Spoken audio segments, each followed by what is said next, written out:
മിന്നു മുറ്റത്ത് കളിക്കുകയായിരുന്നു. ഹായ്, എന്ത് രസം! ഒരു സുന്ദര പൂച്ചക്കുഞ്ഞ്. ഞാൻ നിന്നെ ഒന്ന് പിടിച്ചോട്ടെ.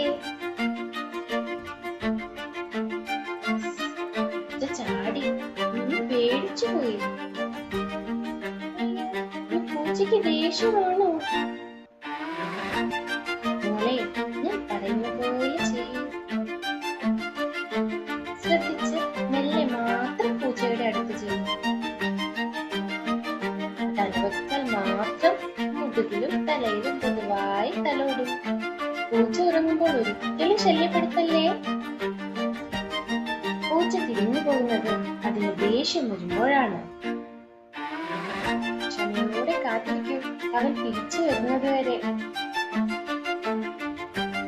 ശ്രദ്ധയും സ്നേഹവും നിനക്ക് നല്ല സുഹൃത്ത്.